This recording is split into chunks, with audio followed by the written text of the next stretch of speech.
हे अधम स्त्री, तुम यह क्या अनर्थ कर रही हो। तेरे इन बुरे कर्मों ने धर्म को कलंकित किया है। स्मरण रख, बांध जहां श्रद्धा सीमा पार करती है वहीं से विनाश आरंभ होता है। इस घोर पाप के लिए तुझे नरक की कठोर सजा दी जाएगी। नमस्कार, आप सभी का स्वागत है दोस्तों। आप सभी ने देखा होगा कि कलयुग में स्त्रियां पति से अपने पैर दबाती है, उन्हें अपने वश में करने के लिए तरह तरह के षड्यंत्र रचती है, लेकिन उन्हें इस बात का तनिक भी ज्ञान नहीं है कि इसे धर्मशास्त्रों में दंडनीय बताया गया है और उन्हें इसका दुष्परिणाम भी भुगतना पड़ता है। मित्रों, कलयुग में जो स्त्रियां अपने पति को वश में रखती है और जो पति अपनी पत्नियों को नौकरानी समझता है, उसे तरह तरह की यातनाएं देता है, अपनी पत्नी को प्रताड़ित करता है, उसके साथ क्या होता है दोस्तों? इन सभी प्रश्नों के पीछे एक बहुत ही गहरा रहस्य है जिसे योगेश्वर भगवान श्री कृष्ण ने रानी सत्यभामा को बताया है। एक बार भगवान श्री कृष्ण अपने राजप्रसाद में विश्राम कर रहे थे, तभी रानी सत्यभामा उनके पास आई और मधुर स्वर में श्री कृष्ण से बोली, हे नाथ, मेरे मन में एक जिज्ञासा बार बार उठती है। बताइए, जो स्त्री अपने पति के चरण दबाती है या उसे अपने वश में करने के लिए तरह तरह के उपाय करती है, उसे ऐसे कर्मों का कैसा फल प्राप्त होता है? जो पत्नी अपने पति को वश में रखने की चेष्टा करती है, उसका क्या होता है? और यदि कोई पति भी अपनी पत्नी को दासी बनाकर रखता है तो उसे भी उसी प्रकार का दंड भोगना पड़ता है। रानी सत्यभामा के इन प्रश्नों को सुनकर भगवान श्री कृष्ण मंद मुस्कुराए। उनके नेत्रों में करुणा और मुखमंडल पर दिव्य तेज झलक रहा था। वे शांत स्वर में बोले, हे देवी सत्यभामा, तुम्हारा प्रश्न अत्यंत गढ़ और महत्वपूर्ण है। विवाह कोई बंधन नहीं है, यह एक पवित्र संयोग है जिसमें पति और पत्नी एक दूसरे के पूरक होते हैं, ना कि स्वामी और दासी। किंतु जब पत्नी अपने अहंकार या मोहवश अपने पति को वश में करने का प्रयास करती है तो वह धर्म की मर्यादा से विचलित हो जाती है। ऐसे कर्मों का फल सदैव दुख, क्लेश और पश्चाताप के रूप में मिलता है। उसी प्रकार यदि कोई पति अपनी पत्नी को दासी समझकर उसके सम्मान का तिरस्कार करता है तो वह भी पाप का भागी बनता है, क्योंकि जिस घर में सम्मान और सामंजस्य का संतुलन टूट जाता है वहां से सुख, सौभाग्य और समृद्धि धीरे धीरे लुप्त हो जाती है। हे सत्यभामा, इस विषय में एक प्राचीन कथा है जो आज मैं तुम्हें सुनाता हूँ। इसे ध्यानपूर्वक सुनो, क्योंकि जो भी पतित इस कथा को श्रद्धा और एकाग्रता से सुनते हैं वे सदैव सुखी, सौभाग्यशाली और समृद्ध हो जाते हैं। हे देवी सत्यभामा, प्राचीन काल की बात है। उस समय सत्यपुरी नामक एक समृद्ध और धर्म प्रधान राज्य पर एक राजा धर्मकेतु राज्य करते थे। राजा धर्मकेतु अत्यंत पराक्रमी, न्यायप्रिय और भगवान विष्णु के अनन्य भक्त थे। उनके राज्य में धर्म, सत्य और करुणा का वास था। राजा सदा भक्ति, तप और दान में प्रवृत्त रहते और प्रजा को अपने पुत्रों के समान स्नेह देते थे। उनकी रानी माधवी देवी रूप, गुण और सदाचार की प्रतिमूर्ति थी। वे पतिव्रता, विनम्र और हृदय से अत्यंत कोमल थी। राजा और रानी के बीच गहरा प्रेम था, जैसे चंद्रमा और चांदनी का होता है। उनका जीवन एक दूसरे की संगति में ही पूर्ण प्रतीत होता था। एक दिन रानी माधवी ने मुस्कुराते हुए राजा धर्मकेतु से कहा, हे स्वामी, आप तो सदा राज कार्य और धर्म कर्म में लीन रहते हैं, कभी कभी विश्राम भी आवश्यक होता है। यदि आप आज्ञा दे तो हम दोनों कहीं विहार करने चले, प्रकृति की गोद में कुछ समय बिताकर मन को शांति दे। रानी माधवी की बात सुनकर राजा ने स्नेह से उत्तर दिया, तुम्हारी इच्छा मेरे लिए आज्ञा के समान है। चलो आज हम मंदराचल पर्वत की ओर चले। वह स्थान देवताओं का निवास कहा जाता है। वहाँ की हवा, वहाँ की भूमि, सब कुछ पवित्र है। राजा और रानी ने साधारण वस्त्र धारण किए। राजा अपने अश्व के तक पर और रानी अपने अश्व चंपक पर सवार हो गए। दोनों की शोभा ऐसी लग रही थी मानो स्वयं इंद्र और देवी सांची स्वर्ग से उतर आए हों। मंद पवन चल रही थी, आकाश में सुनहरी आभा थी और मार्ग पर फूलों की वर्षा हो रही थी। पक्षी कलरव कर रहे थे और उस ध्वनि में मानो कोई अनजानी मधुरता थी। रानी माधवी की आंखों में आनंद की चमक थी और राजा धर्मकेतु के चेहरे पर असीम संतोष। कुछ ही समय में वे मंदराचल पर्वत की तलहटी में पहुंचे। चारों ओर हरियाली फैली थी। वृक्षों से झड़ते फूलों ने भूमि को रंगीन बना दिया था। राजा ने अपने घोड़े की लगाम ढीली करते हुए कहा, केतक, तू भी आज स्वतंत्र होकर विश्राम कर ले। हम थोड़ी देर पैदल इस दिव्य सौंदर्य का आनंद लेंगे। घोड़ा पास की हरी घास पर चरने लगा। राजा और रानी ने एक दूसरे का हाथ थामा और पर्वत की शीतल घाटियों में धीरे धीरे टहलने लगे। वहां की मंद सुगंध, पवन पक्षियों के मधुर गीत और झरनों की सरगम से उनका मन मानो मोहित हो गया। वे दोनों प्रकृति की छटा में इतने तल्लीन हुए कि उन्हें समय का भान ही ना रहा। धीरे धीरे सूर्यास्ताचल की ओर झुकने चल लगा। नभ रक्त वर्ण हो उठा और पक्षियों के कलरव से संध्या का आगमन संकेत देने लगा। राजा ने रानी की ओर देखा और कहा, देवी, अब संध्या हो रही है, महल लौटने का समय हो गया है। रानी ने सिर हिलाकर सहमति दी और दोनों उसी दिशा में लौटने लगे जहां उन्होंने अपने घोड़े को छोड़ा था। जैसे ही वे समीप पहुंचे, राजा का ध्यान अपने घोड़े की ओर गया। उन्होंने देखा कि उनका शक्तिशाली घोड़ा अचानक बहुत अस्थिर और बेचैन दिखाई दे रहा है। उसका शरीर कांप रहा था और वह बार बार हिनहिनाकर किसी अज्ञात भय की ओर संकेत कर रहा था। यह देखकर राजा एक क्षण के लिए ठिठक गए। उनकी दृष्टि घोड़े के पैरों की ओर गई, जहां वह अपने अगले खुरों से बार बार भूमि खोदने का प्रयास कर रहा था। घोड़े के इस व्यवहार को देखकर ऐसा प्रतीत हुआ मानो घोड़ा धरती के भीतर कुछ खोज रहा हो या किसी अदृश्य भय से विचलित होकर भूमि पर प्रहार कर रहा हो। उसकी आंखों में एक अनोखी चमक थी और शक्तिशाली खुरों से वह बार बार मिट्टी को उखाड़ रहा था। हवा में धूल के कण उड़ रहे थे और उसके हिनहिनाने की तीव्र ध्वनि ने पर्वत की निस्तंभता को तोड़ दिया था। यह दृश्य देखकर राजा धर्मकेतु के मुख पर चिंता की रेखाएं उभर आई। उन्होंने रानी की ओर देखा और बोले, माधवी, देखो तो सही, हमारा अश्व इस तरह धरती क्यों खोद रहा है? अवश्य ही जमीन के नीचे कुछ होगा। रानी माधवी ने भी उस दिशा में दृष्टि डाली और धीरे से बोली, स्वामी, यह तो बड़ा विचित्र व्यवहार है। कहीं नीचे कोई जीव तो नहीं दबा? राजा धर्मकेतु तुरंत आगे बढ़े और घोड़े की लगाम पकड़कर उसे शांत करने का प्रयास किया। उन्होंने उनके गले पर हाथ फेरा, परंतु वह अश्व किसी अज्ञात शक्ति से व्याकुल प्रतीत हो रहा था। उसकी सांसें तीव्र हो रही थी और वह बार बार धरती पर प्रहार कर रहा था। मिट्टी के कण उड़ रहे थे जिनके कारण चारों ओर धूल छा गई थी। रानी ने आंचल से अपना चेहरा ढका और कांपते स्वर में बोली, स्वामी, देखिए, कुछ तो हिल रहा है मिट्टी के नीचे। राजा ने झुककर ध्यान से देखा और पाया कि घोड़े के खुर किसी छोटे से जीव को चोट पहुंचा रहे हैं। उन्होंने मिट्टी हटाई तो वहां एक छोटी सी छिपकली दिखाई दी जो भय से कांप रही थी। वह नन्हा जीव अपने छोटे से बिल में निवास करता था, लेकिन अब घोड़े की टापों ने उसका घर उजाड़ दिया था।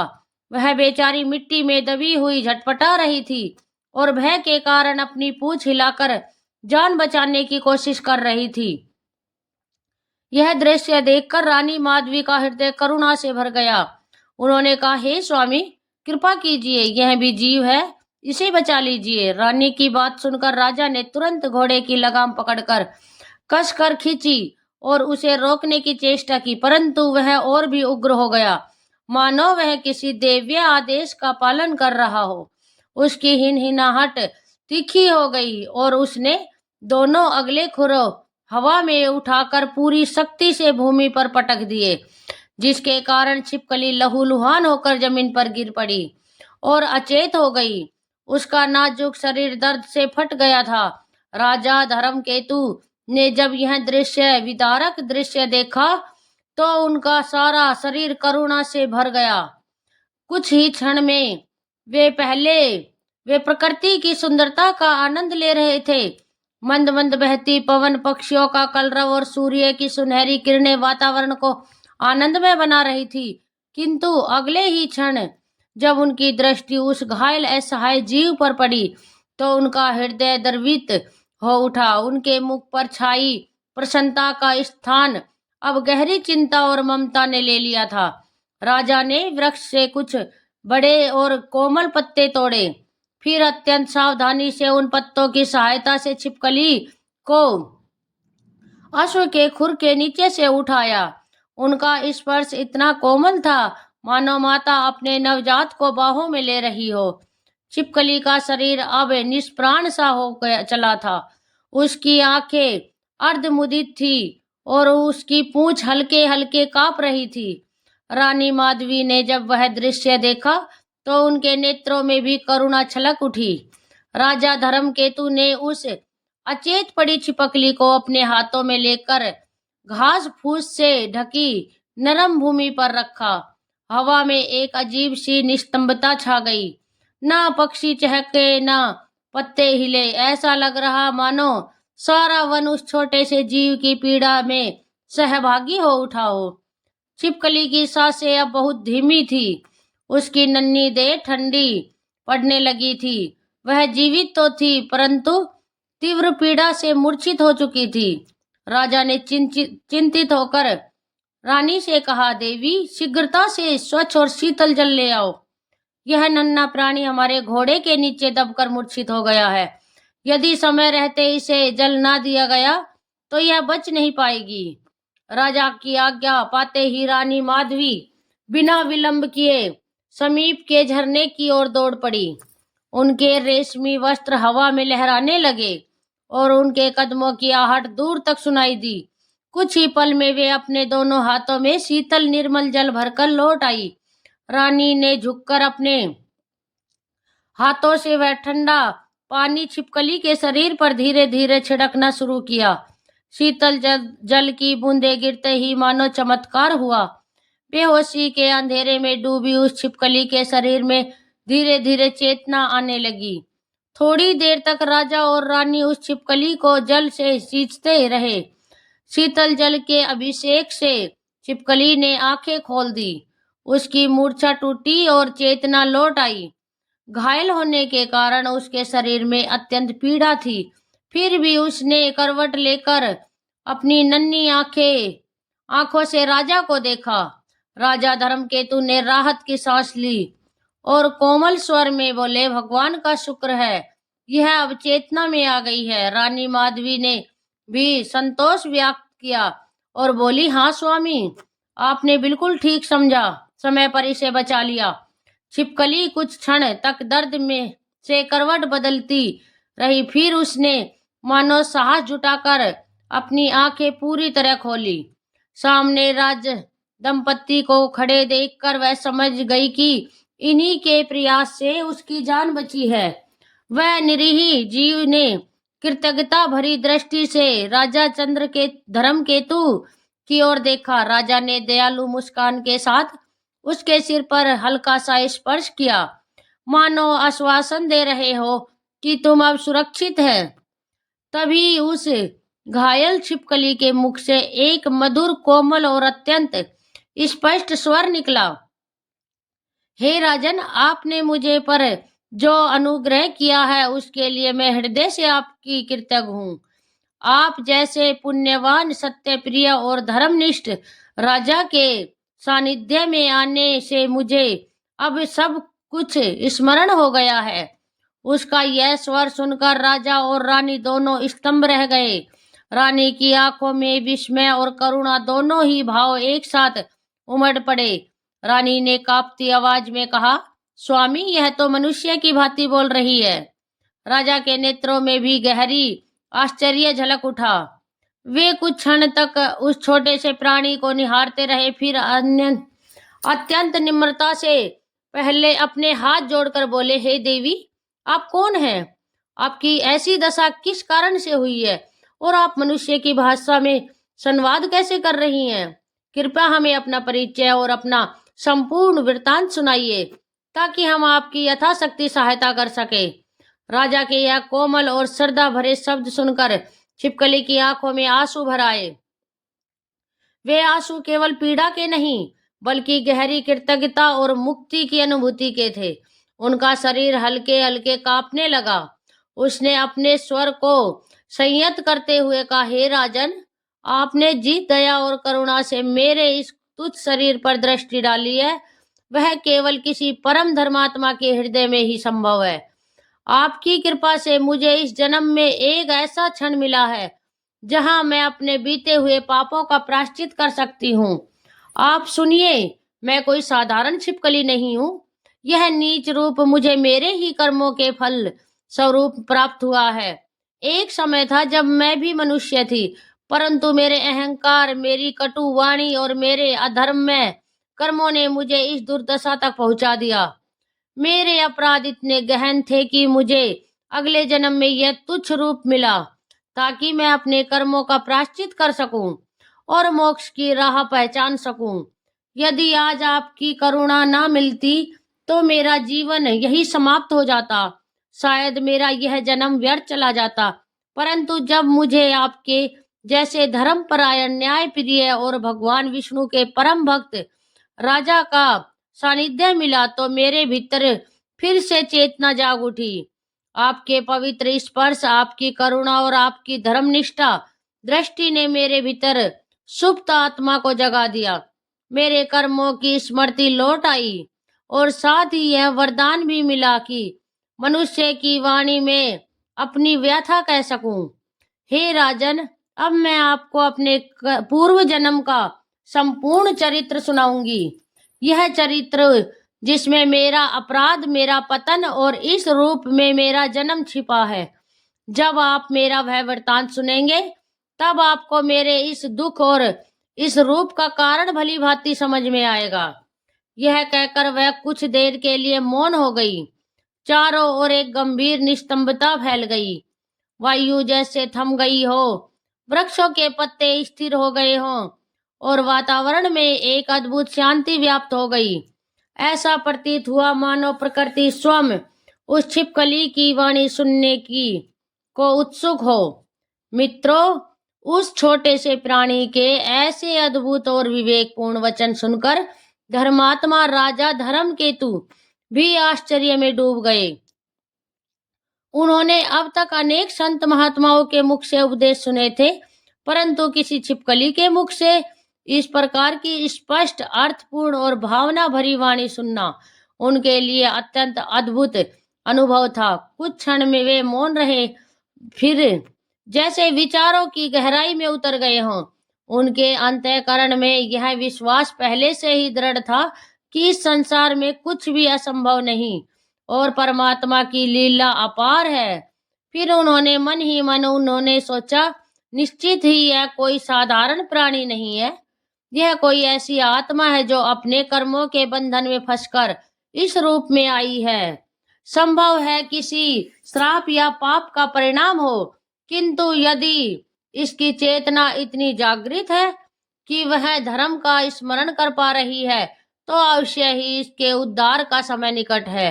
राजा धर्मकेतु ने अपने मन के विस्मय को संयमित करते किया। उन्होंने धीरे से भूमि पर झुककर उस नन्हे प्राणी की ओर दया भाव से देखा और अत्यंत कोमल स्वर में बोले, हे भोली प्राणी, निसंकोच होकर अपना वृतांत सुनाओ। तुम्हारी पीड़ा अब हमारी पीड़ा है। मैं ध्यान पूर्वक तुम्हारे हर शब्द को सुनूंगा। तुम्हारे कष्ट का कारण जानना मेरा धर्म और कर्तव्य दोनों है। तुम निर्भय होकर अपने हृदय की बात कहो। राजा के इन करुण और विनम्र वचनों ने उस छिपकली को जैसे नया बल दे दिया।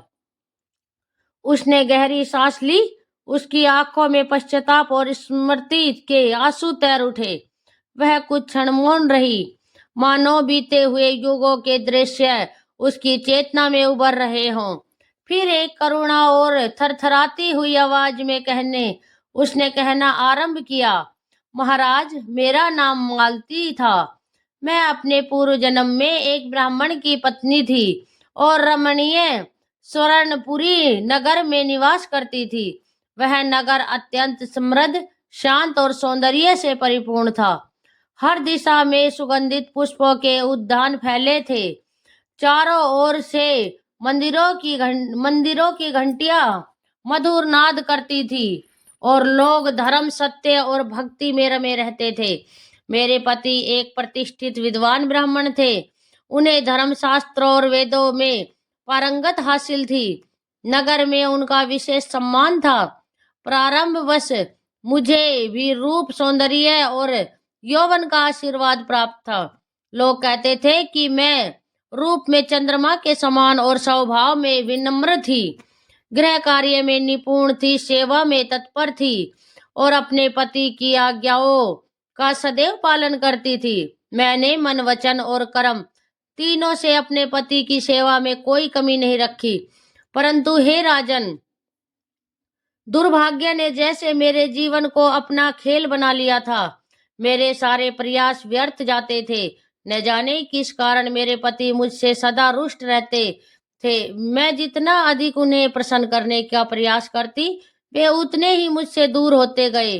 वे छोटी छोटी बातों पर क्रोधित हो उठते और कभी कभी तो ऐसे कठोर वचन कहते कि मेरा हृदय जैसे टुकड़ों में बिखर जाता।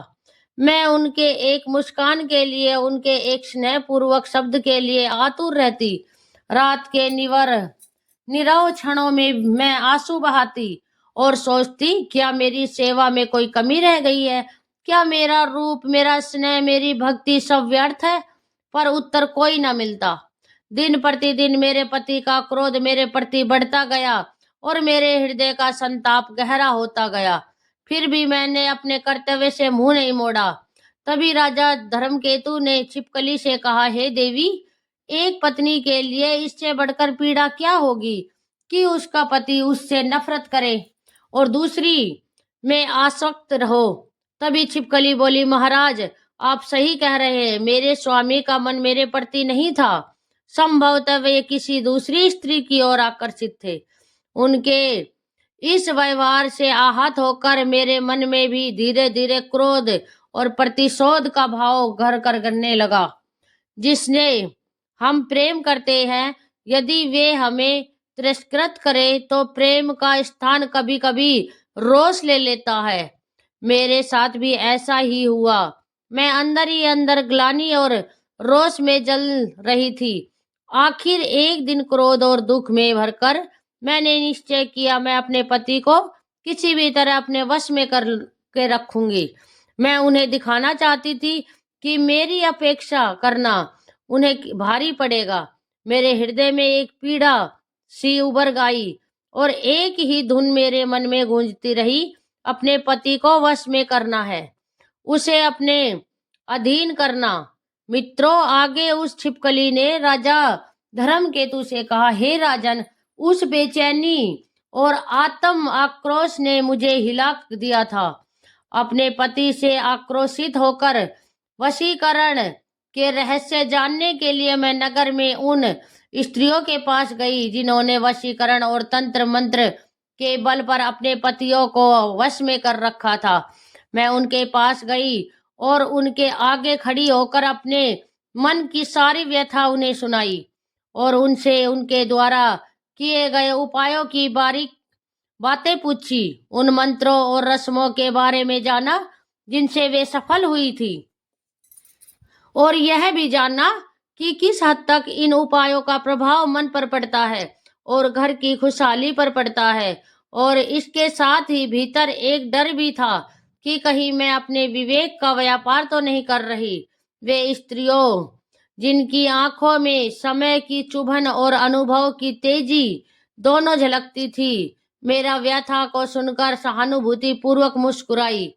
कुछ ने मेरे कंधे पर हाथ रखा, कुछ ने अपने अनुभवों की ठोकर सच्चाइयां बताई। उनके शब्दों में कठोर प्रेम और सावधानी दोनों थी। इसके साथ ही उनकी आंखों में एक अजीब सी चमक थी, मानो वे कोई गहरा रहस्य जानती हो। तभी उनमें से एक ने मुझसे कहा, बेटी, तेरे पति अवश्य तेरे वश में हो जाएंगे।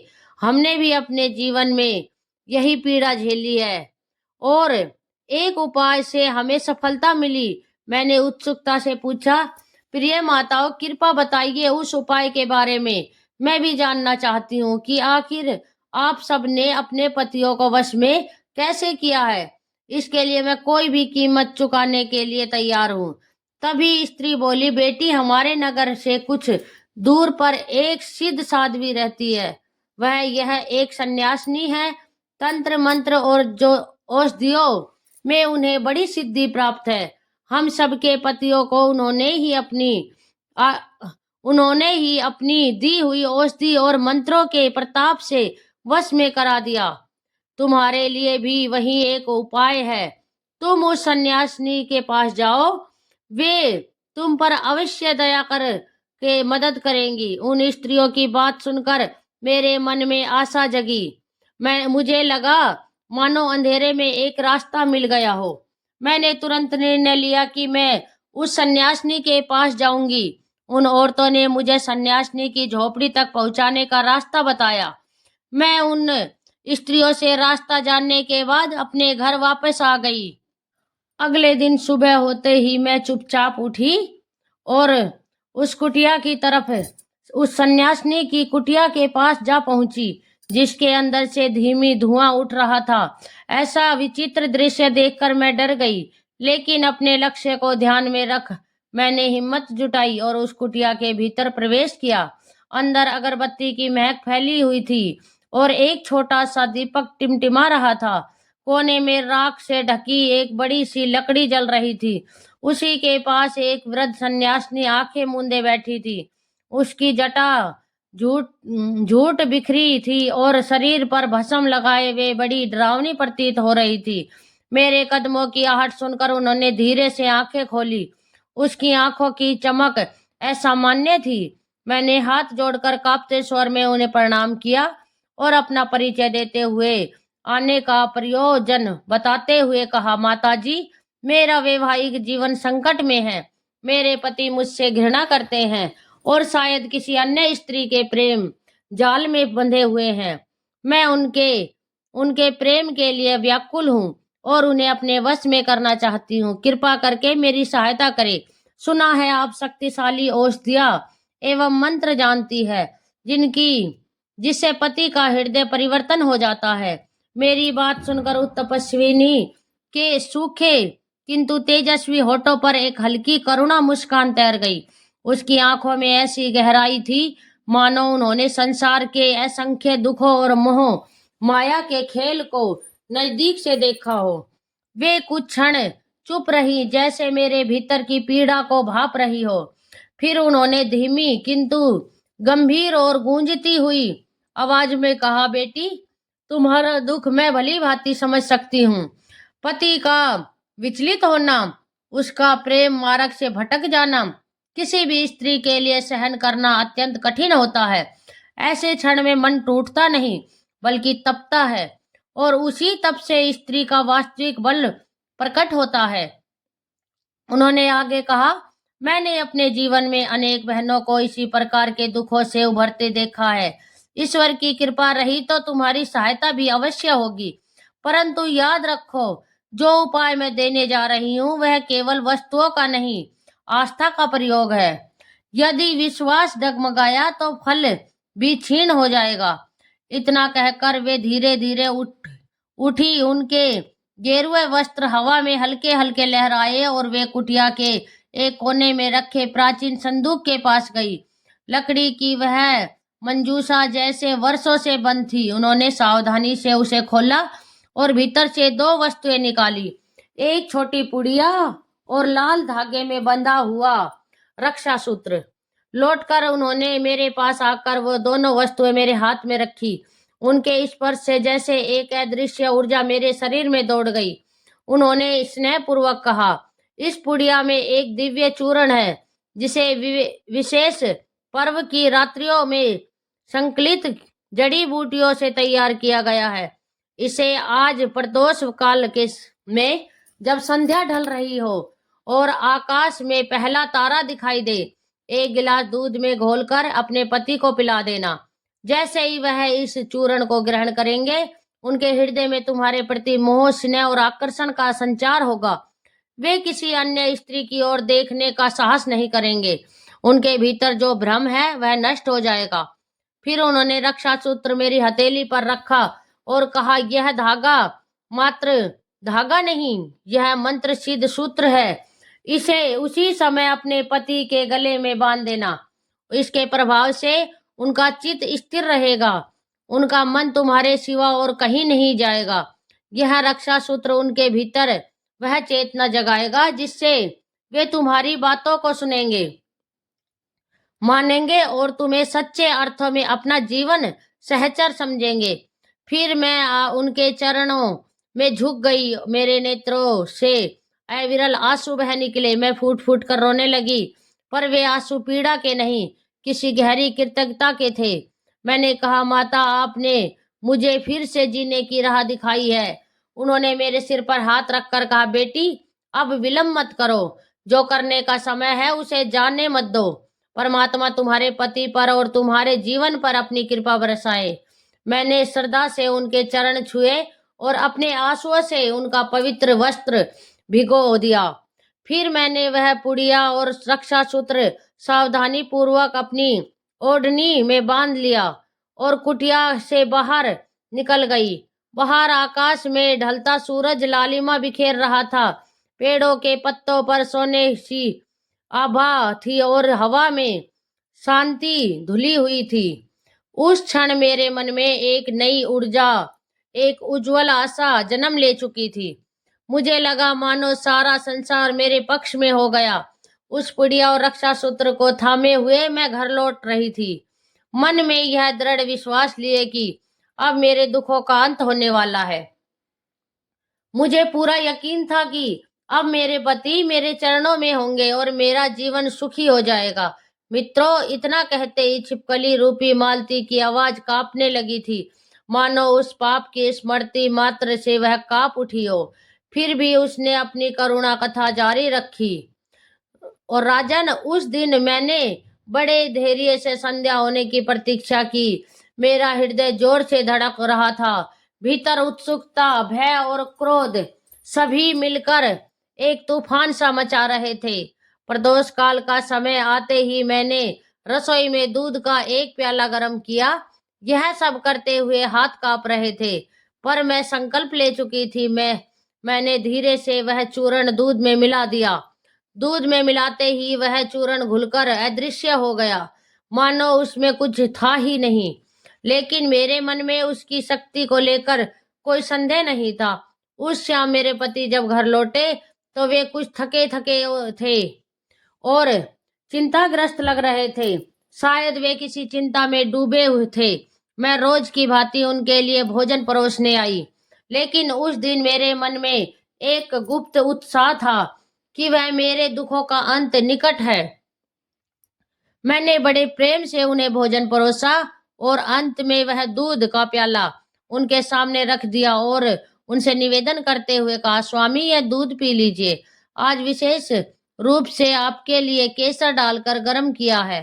शायद मेरा इतना मधुर और आदरपूर्वक व्यवहार उन्हें आश्चर्य में डाल रहा था, पर वे मना ना कर सके।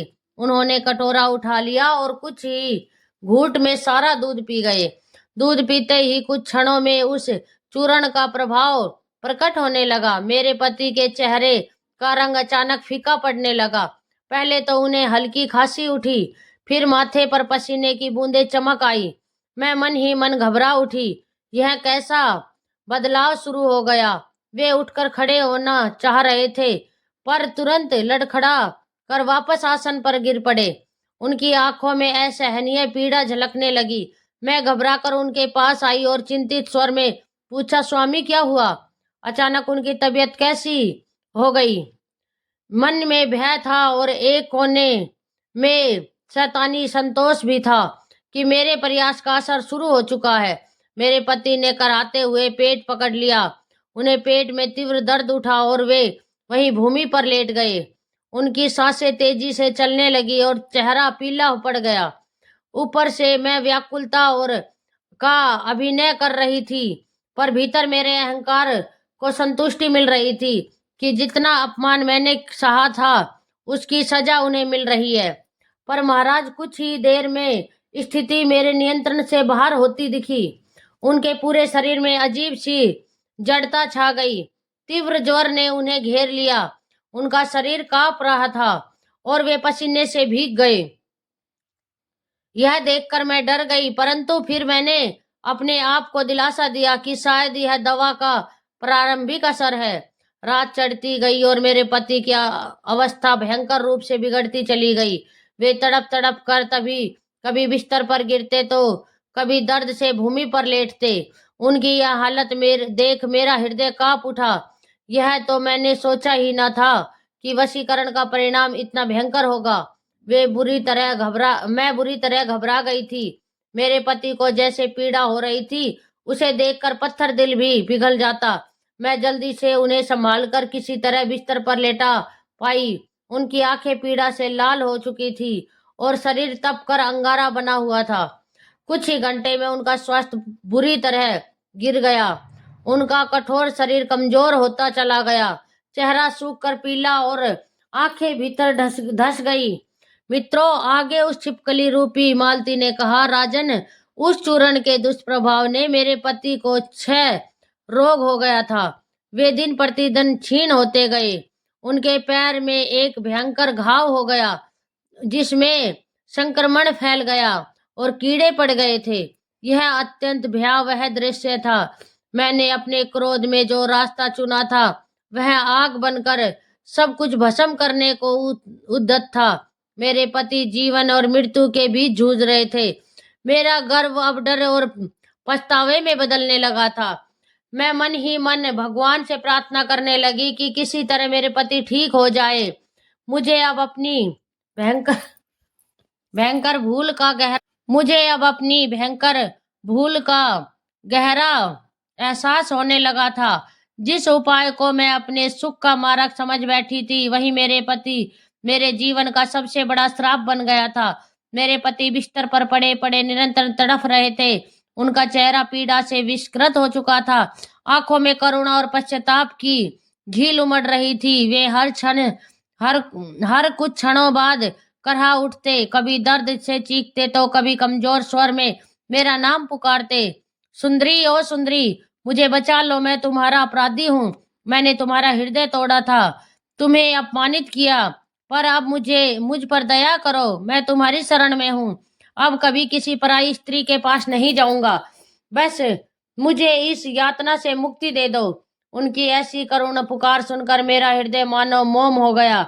जिन शब्दों ने कभी मेरे मन को छल नहीं किया था, आज वही मेरे पैरों में गिरकर दया की भीख मांग रहे थे। मेरे पति, मेरे स्वामी, जिन्हें मैंने कभी अपने जीवन का केंद्र माना था, अब बेबस होकर मेरे चरणों में पड़ रहे रो रहे थे। वह दृश्य बताना इतना मर्म स्पर्शी था कि मेरा संपूर्ण अस्तित्व कांप उठा। उस क्षण मुझे लगा जैसे मेरे भीतर कुछ टूट गया हो। बदले की वह ज्वाला जो अब तक मेरे हृदय में धक रही थी अचानक बुझ गई। उसकी राख के नीचे केवल पछतावे की आग शेष रह गई थी, धीमी परंतु आत्मा को जलाने वाली। मैंने घबराकर अपने सिर पर हाथ रख लिया। हे प्रभु, यह मैंने क्या कर डाला? मेरे मुख से केवल यही शब्द निकल पाए। अपने ही पति को इस दशा में देखकर मुझे अपने अस्तित्व से ही घृणा होने लगी। अब मेरे भीतर केवल एक संकल्प शेष था, किसी भी कीमत पर मैं अपने पति की जान बचाऊंगी, चाहे इसके लिए मुझे स्वयं का जीवन दांव पर लगाना पड़े। मैं अपने पाप को सुधारना चाहती थी, भले ही वह बहुत देर हो चुकी थी। मित्रों, आगे मालती रूपी वह छिपकली गहरी सांस लेकर राजा धर्मकेतु से बोली, हे राजन, मेरे हृदय में अब केवल भय और पश्चाताप ही था। मेरे स्वामी के करुण क्रंदन ने मेरे अहंकार की नींव हिला दी थी। उसी क्षण मैं उठी और भागते हुए उस तपस्विनी सन्यासिनी की कुटिया की ओर दौड़ पड़ी। मेरी सांसें तेज चल रही थी, आंखों से आंसू थमने का नाम नहीं ले रहे थे। आश्रम पहुंचते ही जब तपस्विनी माता ने मुझे देखा तो वे चौंक गई। उन्होंने चिंतित स्वर में पूछा, क्या हुआ बेटी? मैं उनके चरणों में गिर पड़ी और हिचकिचियों से मैं टूटी आवाज में बोली, माताजी, मुझसे बहुत बड़ी भूल हो गई। आपके लिए चूर्ण को पिलाने से मेरे पति और विपत्ति टूट पड़ी है। वे मृत्यु के द्वार पर खड़े हैं। कृपा करके कोई उपाय बताइए, उन्हें बचा लीजिए। मुझसे अपराध हो गया। अगर मेरे पति को कुछ हो गया तो मेरा जीवन भी व्यर्थ हो जाएगा। तपस्विनी मेरी दयनीय दशा देखकर कुछ क्षण मौन रही। उन्होंने अपनी आंखें मूंद ली और जैसे मन ही मन किसी अदृश्य शक्ति से संवाद किया। फिर धीरे से उठकर भीतर गई और कुछ ही देर में एक छोटी कटोरी में औषधि का मृदु गाढ़ा घोल कर लेकर लौटी। उन्होंने शांत स्वर में कहा, बेटी, ईश्वर ने चाहा तो इससे तेरे पति का दाह शांत होगा। यह दूसरी औषधि पीते ही तुम्हारे पति स्वस्थ हो जाएंगे। यह ईश्वर की कृपा का प्रतीक है, इसे श्रद्धा से देना। मैं उनकी वाणी सुनते ही उनके चरणों में गिर पड़ी। मेरे आंसू उनकी पवित्र भूमि को भिगो रहे थे। मैं सिसकते हुए बोली, माता, आपने मेरी डूबती नैया को किनारे लगाने का मार्ग दिखाया है। वे करुणा से मुस्कुराई और बोली, अब विलंब मत करो, शीघ्र जाओ। परमात्मा तुम्हारे पति पर दया करे। मैं ऐसा आशा के अंतिम दीप को सीने से लिए उस औषधि को लेकर घर लौटी। घर पहुंचकर मैंने वह औषधि प्याले में घोलकर किसी तरह अपने अर्थ मूर्छित पति को पिला दी। जैसे ही वह दवा उनके कंठ से नीचे उतरी, कुछ ही पल में उनका चमत्कारिक असर दिखाई देने लगा। जो पति कुछ समय पहले मौत के मुहाने पर थे, वे धीरे धीरे शांत होकर गहरी नींद में सो गए। उनके चेहरे की पीड़ा कुछ कम होती दिखी और सांसें नियमित होने लगी। सुबह होते मानो चमत्कार हो गया। मेरे पति पूरी तरह स्वस्थ होकर उठ बैठे। उनकी सभी बीमारी दूर हो गई। अपने पति को पहले जैसा देखकर मेरी आंखों से कृतज्ञता के आंसू बह निकले। मैंने तुरंत ईश्वर को प्रणाम किया और उस सन्यासिनी को मन ही मन धन्यवाद दिया, जिसकी दया और प्रसाद से मेरे जीवन की सबसे बड़ी विपत्ति टल गई। मेरे पति को होश आया तो उन्होंने स्वयं यकीन नहीं हुआ कि वे अच्छे हो गए हैं। वे आश्चर्य से अपना शरीर टटोलने लगे और बोले, यह कैसा चमत्कार है, मैं तो मरने वाला था। फिर उन्होंने मुझ पर दृष्टि डाली। पिछले कुछ दिनों के कष्ट ने उनके हृदय को पूरी तरह बदल दिया था। वे नरम स्वर में बोले, सुंदरी, शायद तुम्हारी सेवा और तपस्या ने भगवान ने मुझे जीवन दान दिया है। मैंने तुम्हारे साथ बहुत अन्याय किया। तुमने मेरी इतनी सेवा की, मुझे माफ कर दो। अब मैं सदा तुम्हारी इच्छा के अनुसार चलूंगा और तुम्हें कभी दुख नहीं दूंगा। यह कहते हुए मेरे पति की आंखें भीग गई और वे मेरे चरणों में झुकना चाहते थे, पर मैंने झट से उन्हें रोक लिया। उस पल मैंने मन ही मन ईश्वर को धन्यवाद दिया कि हमारा दाम्पत्य टूटते टूटते बच गया। मुझे लगा कि अब हमारा जीवन सुखी हो जाएगा। हे राजन, मेरे स्वामी सचमुच उस दिन से मेरे वश में हो गए। उनका हृदय मानो पलट गया। अब वे मुझे कटु वचन तो क्या, वे उच्च आवाज में बात भी नहीं करते थे। वे मेरा कहा टाल नहीं पाते थे। मैंने जो चाहा उन्होंने वैसा ही किया, किंतु दुर्भाग्यवश अपने अपराध से मिली यह विजय भी मेरे लिए श्राप बन गई। पति के पूर्ण रूप से वश में होते ही मेरे मन में अहंकार ने फिर सिर उठाया। वर्षों का दबा, रोष और पीड़ा अब सत्ता पाकर उभर गई। जिस पत्नी धर्म को मैं भूल चुकी थी, उसकी मर्यादा में तोड़ने लगी। मैंने अपने पति पर प्रभुत्व जमाना शुरू कर दिया। मैं उन्हें उल्टे आदेश देने लगी, जैसे वे कभी मुझे देते थे। अब परिस्थिति उलट गई थी। पहले जहां वे संकोचवश अपने पति का नाम सीधे नहीं लेती थी, अब मैं उनका नाम लेकर ही पुकारती। मुझे उनकी प्रतिष्ठा या मान का ख्याल ना रहा। मैंने उन्हें अपने अधीन सेवक की भांति व्यवहार करना शुरू कर दिया। मैं घर के बहुत से काम उनसे करवाने लगी। जो कार्य पहले मैं करती थी वे सब अब मैं अपने पति से कहकर करवाती थी। वे चुपचाप मेरा कहा मानते जाते। यहाँ तक कि वे जो स्त्री पहले अपने पति को भोजन कराने के बाद ही स्वयं खाती थी वह मैं ही थी, पर अब मैं जानबूझकर उनसे पहले ही भोजन कर लेती। अपने पति की इच्छा या आज्ञा का तो अब कोई महत्व ही नहीं रह गया था। घर में अब सब कुछ मेरे इशारों पर चलता था। मेरे शब्द ही अंतिम आदेश बन चुके थे। यदि कभी मेरे पति किसी बात पर मुझे टोकने की चेष्टा भी करते तो मैं उनकी बात को नजरअंदाज कर देती। कभी चुप रहकर तो कभी उन्हीं पर दोषारोपण कर उन्हें मौन कर देती। मुझे उस समय लगता था कि मैंने जीवन का सबसे बड़ा युद्ध जीत लिया है। अब मेरे पति पूरी तरह मेरे अधीन थे। उनकी इच्छा, उनका निर्णय, सब कुछ मुझ पर निर्भर था। उस समय मुझे लगा था कि मैं संसार की सबसे सौभाग्यशाली स्त्री हूँ। जो चाहूं वही घटे, जो कहूं वही हो। मेरे सपने अब कोई विरोध करने वाला नहीं था। किंतु मनुष्य अपने कर्मों के परिणाम से कब तक भाग सकता है? विधि का विधान कोई टाल नहीं सकता। मेरे पापों की छाया धीरे धीरे मेरे जीवन पर घनी होने लगी। कुछ समय बीता और एक दिन नियति ने अपना कठोर निर्णय सुना दिया। मेरी मृत्यु का समय आ पहुंचा। यह दिन मेरे जीवन का अंतिम दिन था। जब प्राण शरीर से निकलने लगे तब मुझे अपने किए हुए हर कर्म का बोझ स्पष्ट अनुभव होने लगा।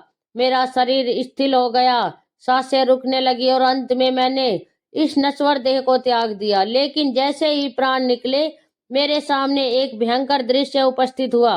वह दो विशालकाय यमदूत खड़े थे, काले, ऊंचे, भयंकर आकृति वाले। उनकी आंखें अंगारे की तरह जल रही थी और हाथों में लोहे की बेड़ियां थी। उनका दर्शन होते ही मेरी आत्मा भय से कांप उठी। वे बिना कुछ बोले मेरे हाथों में बेड़ियां डालकर मुझे घसीटते हुए ले गए। मैंने चारों ओर दृष्टि दौड़ाई, पर वहां ना प्रकाश था ना मार्ग, केवल अंधकार और भयावह ध्वनियां थी। वह मार्ग इतना भयंकर था कि मेरे रोंगटे खड़े हो गए। मुझे लगा जैसे मैं किसी अंतहीन यातना के लोक में प्रवेश कर रही हूँ। स्वर्ग तो दूर, मैं यमपुरी के भयंकर पथ पर स्वयं को पाया। मेरे मन में अब केवल पश्चाताप था, पर अब बहुत देर हो चुकी थी। कुछ ही समय बाद मुझे यमराज के दरबार में उपस्थित किया गया। वह दृश्य अत्यंत गंभीर और भयावह था। सिंहासन पर स्वयं यमराज विराजमान थे, विशाल, तेजस्वी और न्यायप्रिय। उनके समीप चित्रगुप्त खड़े थे, जिनके हाथों में मेरे कर्मों का पूरा लेखा जोखा था। जब मेरा नाम पुकारा गया तो मेरे भीतर एक ठंडी सिरहन उठी। चित्रगुप्त ने मेरे कर्मों का विवरण पढ़ना शुरू किया। इस स्त्री ने अपने पति पर वशीकरण का अधर्म किया, पति को अपने मोह और नियंत्रण में बांधकर उससे सृष्टि की मर्यादा तोड़ी और पवित्र संबंध को पाप में बदल दिया। उसके शब्दों के साथ ही यमलोक का वातावरण भारी हो गया। यमराज के नेत्र क्रोध से लाल हो उठे। उन्होंने भयंकर स्वर में अपना निर्णय सुनाते हुए कहा, इस स्त्री ने अपने पति पर वशीकरण का घोर पाप किया। इसे नरक में तपते हुए तांबे के कढ़ावे में डालकर युगों तक दग्ध किया जाए, ताकि यह अपने अपराधों का दंड भोग सके। यमराज का आदेश मिलते ही यमदूतों ने मुझे बलपूर्वक पकड़ लिया।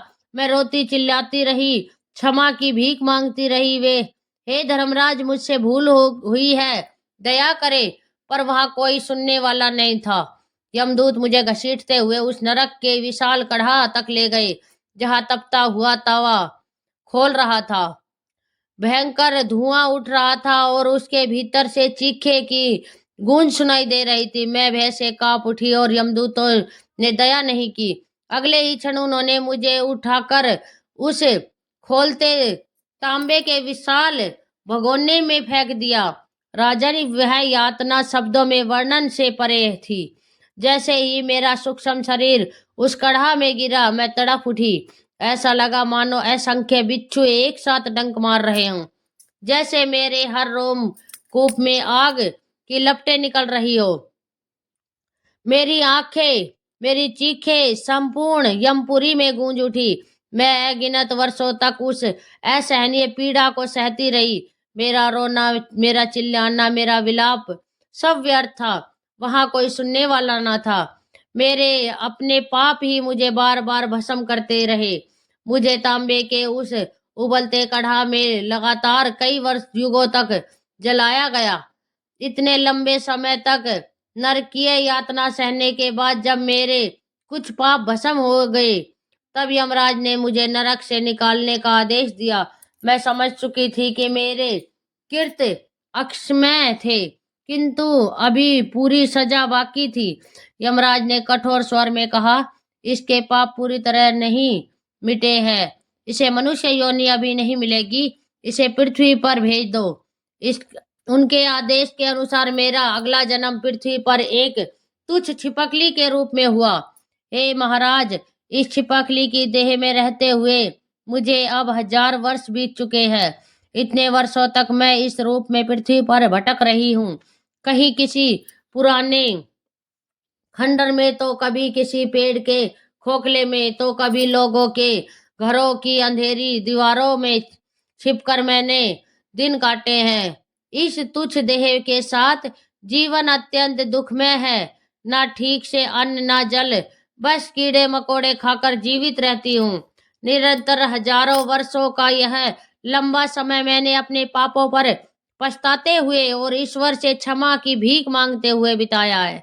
हर दिन मैंने आस लगाकर रखी कि कब मेरा यह श्रापित जीवन समाप्त होगा और मुझे मुक्ति मिलेगी। न जाने कितनी बार प्रार्थना की कि कोई महापुरुष मुझ पर दया करे और मेरा उद्धार कर दे।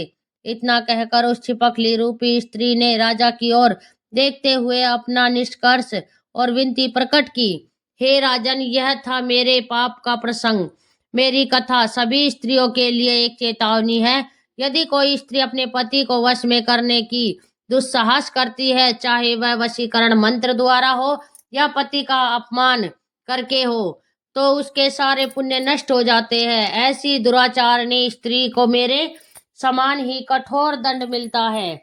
उसे मरने के बाद नरक लोक की भयंकर यातनाएं झेलनी पड़ती है। फिर उस छिपकली ने राजा धर्मकेतु से कहा, हे राजन, आज मैं बड़ी आशा लेकर आपकी शरण में आई हूँ। आप धरती पर धर्म के साक्षात स्वरूप हैं, परम दयालु और धर्मात्मा हैं। यदि आप मुझ पर कृपा नहीं करेंगे तो मेरा उद्धार असंभव है। मैं फिर से उसी पाप के अंधे कुएं में गिर जाऊंगी, जहां से निकलने का कोई मार्ग नहीं है। कृपा मुझ पर दया करे। मित्रों, उसकी आंखों से आंसू की अविरल धारा बह रही थी। वह रोते हुए बोली, आपने अपने सत्कर्मों से इतना महान पुण्य संचय किया कि स्वयं यमराज भी आपके नाम का आदर करते हैं। आपकी धर्मनिष्ठा ने अधर्म के मार्ग को भी पराजित कर दिया है। अब आप उस पुण्य का थोड़ा सा अंश मुझे भी दान कर दीजिए, ताकि मैं इस घोर छिपकली योनि से मुक्त हो सकूं। यह अभागी स्त्री आपके चरणों में जीवन की भीख मांग रही है। मेरे स्वामी तो अपने पिछले जन्म से में मुझसे रुष्ट होकर मुझे इस स्थिति में छोड़ गए, किंतु अब आप जैसे दयालु और धर्मशील राजा ही शरण मुझे प्राप्त हुई है। यदि आप कृपा करेंगे तो यह दीन आत्मा फिर से मुक्ति का मार्ग पा सकती है। वह अपने आंसुओं को पोंछने का प्रयास करती रही, पर उसके आंसू थमने का नाम नहीं ले रहे थे। उसने गिड़गिड़ाते हुए कहा, हे राजन, कृपा करे, मुझे यह भयावह योनि, इस अपमानजनक अस्तित्व से मुक्ति दिला दीजिए। मैं अब और इस नरकीय दुर्दशा को नहीं सह सकती।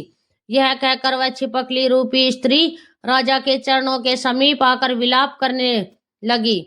उसकी रुद्ध आवाज, आंसुओं की बूंद और करुणा विनती ने वातावरण को अत्यंत मार्मिक बना दिया। उस समय उस रात का मौन जैसे उसके दुखों के साथ रो रहा था। हे देवी, सत्यभामा वह दृश्य बड़ा हृदय विदारक था। राजा धर्मकेतु और रानी माधवी उस पीड़ा की करुण पुकार सुनकर स्तंभ रह गए। कुछ देर तक वहां गहरा सन्नाटा छाया रहा। केवल उस स्त्री की सिसकियां और पक्षियों का कलरव पर्वत में गूंज रहा था।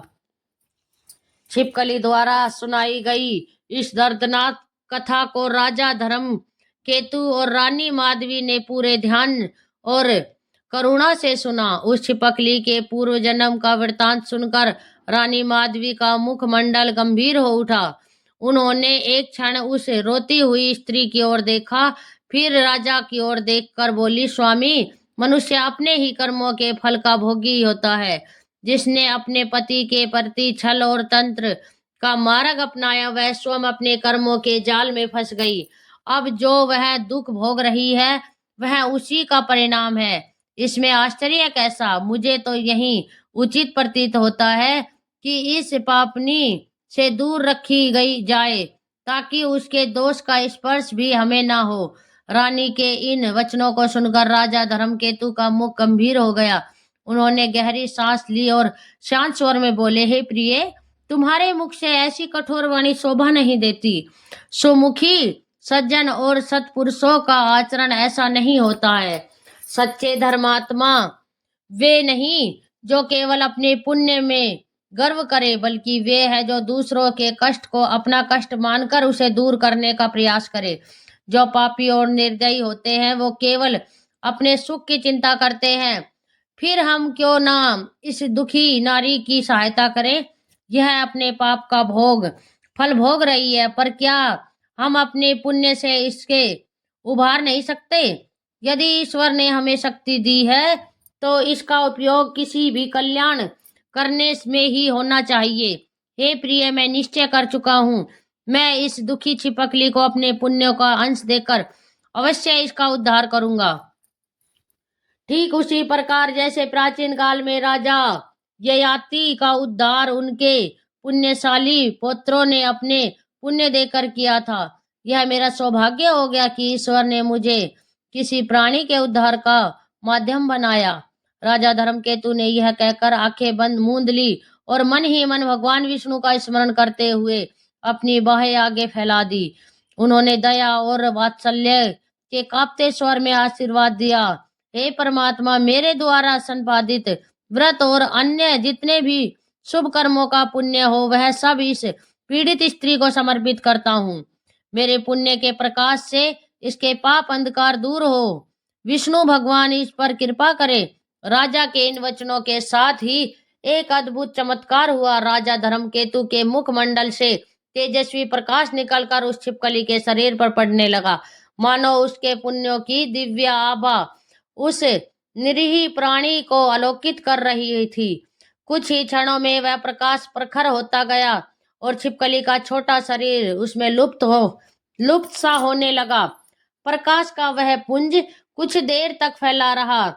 जब उसका तेज कम हुआ और राजा धर्मकेतु और रानी माधवी ने आंखें खोलकर देखा, तो जो दृश्य सामने था उसे देखकर उनके आंसू खुशी से छलक पड़े।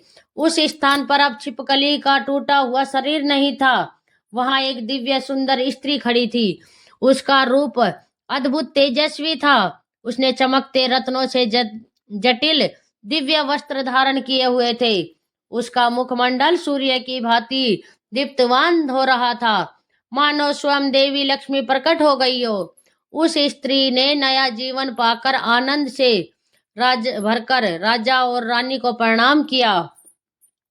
उसकी आंखों में कृतज्ञता के आंसू थे, पर चेहरे पर असीम शांति और प्रसन्नता। उसने विनम्र स्वर में कहा, हे राजन, आपने मुझ पर अपरंपार कृपा की है। आपका यह उपकार मैं कभी नहीं भूलूंगी। परमात्मा आपको चिरंजीवी और अपार यश प्रदान करे। इतना कहकर वह दिव्य स्त्री अदृश्य हो गई। मित्रों, इस प्रकार धर्मनिष्ठ और उदार राजा धर्मकेतु ने अपने त्याग, करुणा और धर्म पालन से उस अभागिनी स्त्री का उद्धार किया। जिस स्त्री की आत्मा पाप और पश्चाताप के बंधन से जकड़ी थी, उसे राजा ने अपनी करुणा और सत्कर्मों के बल पर मुक्ति दिलाई। दोस्तों, यह घटना केवल एक प्राणी के उद्धार की कथा नहीं थी, बल्कि यह साक्षात धर्म और करुणा के संगम का प्रतीक थी। जब वह पापनी स्त्री अपने अभिशाप से मुक्त हुई तो आकाश में जैसे पवित्रता की लहर दौड़ गई। मंद समीर बढ़ने लगा और पुष्पों की सुगंध वातावरण में फैल गई। उस क्षण स्वयं देवगण ने राजा धर्मकेतु की स्तुति की। धन्य हैं आप हे महिपाल, आपने दया, त्याग और क्षमा के अर्थ को दोबारा से जीवित कर दिया। आपने सिद्ध कर दिया कि सच्चाई धर्म केवल उपदेशों में नहीं बल्कि आचरण में बरसता है।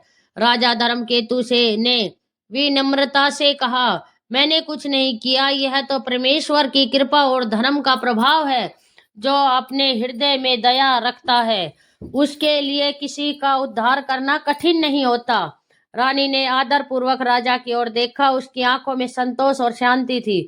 उन्होंने कहा, स्वामी, आज आपने केवल एक आत्मा को नहीं बल्कि समस्त नारी जाति के लिए एक आदर्श प्रस्तुत किया है। इस प्रकार धर्म के प्रकाश में वह करुण घटना पूर्ण हुई। राजा धर्मकेतु और रानी अपने घोड़े पर सवार होकर शांत मन से सूर्यास्त की स्वर्णिक किरणों में नहाए हुए मार्ग पर अपने राज्य की ओर लौट चले। उनके हृदय में एक गहरी तृप्ति थी, जैसे उन्होंने केवल किसी स्त्री का उद्धार नहीं किया हो बल्कि अपने स्वयं के धर्म की मर्यादा को भी नया जीवन दिया हो। इस दृश्य को देखकर सभी मुनि और देवगण स्तंभ रह गए। श्री कृष्ण जी यह कथा सुना रहे थे। कुछ क्षण मौन रहे। उनकी वाणी में भी वही मधुर गूंज थी। फिर उन्होंने रानी सत्यभामा से कहा, हे देवी, यह कथा केवल एक स्त्री के पतन और उद्धार की नहीं बल्कि यह मनुष्य के कर्मों के परिणाम की गाथा है। यह कथा बताती है कि धर्म की राह में भटकने वाला अंत में कष्ट पाता है, पर जो सच्चे हृदय से पश्चाताप करता है उसे ईश्वर कभी नहीं त्यागते। इतना कहकर भगवान श्री कृष्ण अपनी वाणी को विराम देते हैं। प्रिय मित्र, इस प्रकार से आज का यह दिव्य प्रसंग समाप्त हुआ। इस कथा से हमें यह शिक्षा मिलती है कि पति के संबंध में परस्पर आदर, विश्वास और धर्म पालन परम आवश्यक है। विशेषकर पत्नी द्वारा यदि पति को छल, जादू या किसी अनुचित रीति से वश में करने का प्रयास किया जाए तो वह कर्म अत्यंत विनाशकारी सिद्ध होता है। पति को परमेश्वर के समान मानकर उसकी सेवा, सम्मान और आज्ञा का पालन करना ही नारी का परम धर्म बताया गया है। जो स्त्री अपने पति के प्रति कपट, घमंड या अविश्वास का मार्ग अपनाती है उसे जीवन में कभी सुख की प्राप्ति नहीं होती और अंत में उसे अपने कर्मों का कठोर फल भोगना पड़ता है। और पति को भी अपनी पत्नी का सम्मान करना चाहिए क्योंकि पति एक दूसरे के पूरक होते हैं। मित्रों, आज की यह कथा आपको कैसी लगी? अगर अच्छी लगी हो तो कमेंट बॉक्स में जय श्री कृष्णा जरूर लिखें।